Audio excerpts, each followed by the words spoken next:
নমস্কার বন্ধুরা, আপনারা দেখছেন কেএসটিভি ইউটিউব চ্যানেল। তো বন্ধুরা, এই মুহূর্তে কিন্তু রয়েছে রাজ্যের সমস্ত কৃষকদের জন্য দুর্দান্ত সুখবর।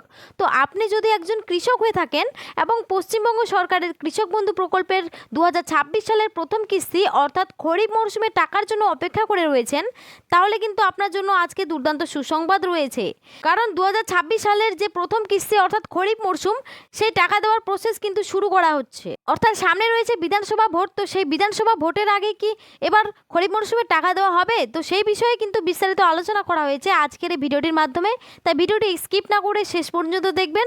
আর বলবো, চ্যানেলে যদি কেউ নতুন দর্শক হয়ে থাকেন, অবশ্যই চ্যানেলটিকে সাবস্ক্রাইব করে পাশে থাকা বেল আইকনটি অন করে রাখবেন এই ধরনের গুরুত্বপূর্ণ আপডেট সবার আগে পাওয়ার জন্য।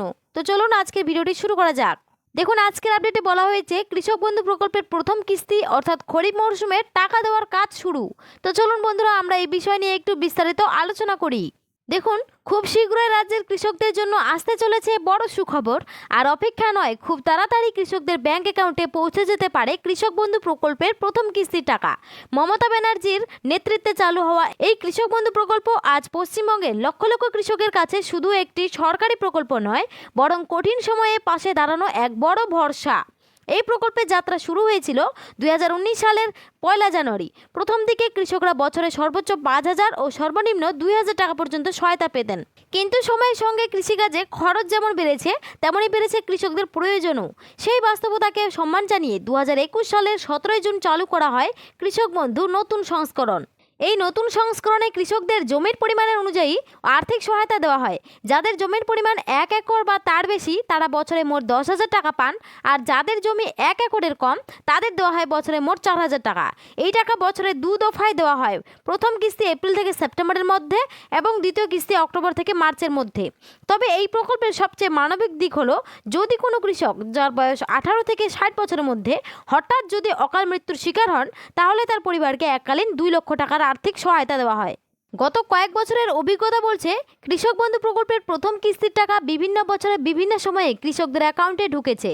2021 সালে টাকা দেওয়া হয়েছিল 17 জুন, 2022 সালে 27 জুন, 2023 সালে ভোটের কারণে অনেক আগে 26 এপ্রিল, 2024 সালে 12 জুন এবং 2025 সালে 29 জুলাই কৃষকদের ব্যাংক অ্যাকাউন্টে টাকা পৌঁছেছিল।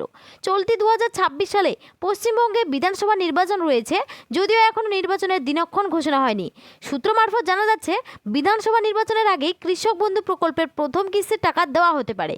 বেশ কিছু সমীক্ষা ও প্রশাসনিক সূত্র অনুযায়ী এপ্রিল মাসের মধ্যেই খরিফ মরশুমে টাকা দেওয়া শুরু হওয়ার সম্ভাবনা প্রবল।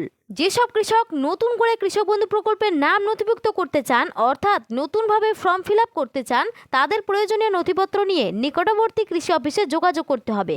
আবার কোনো কৃষক যদি নতুন জমি কিনে থাকেন এবং জমির পরিমাণ বাড়ানোর জন্য আবেদন করে থাকেন, সেক্ষেত্রেও জমির সমস্ত বৈধ নথিপত্র নিয়ে কৃষি অফিসে যোগাযোগ করা জরুরি। জমির পরিমাণ বৃদ্ধির জন্য যদি ফর্ম আগে থেকে জমা থাকে, তাহলে আগামী প্রথম কিস্তির টাকা দেওয়ার সময়ই অতিরিক্ত জমির জন্য বরাদ্দ অর্থও একসঙ্গে দিয়ে দেওয়া হবে। প্রত্যেক কৃষকদের অনুরোধ করা হয়েছে যাতে প্রত্যেকেই কৃষক বন্ধু প্রকল্পের ওয়েবসাইটে গিয়ে স্ট্যাটাস চেক করে নেয়।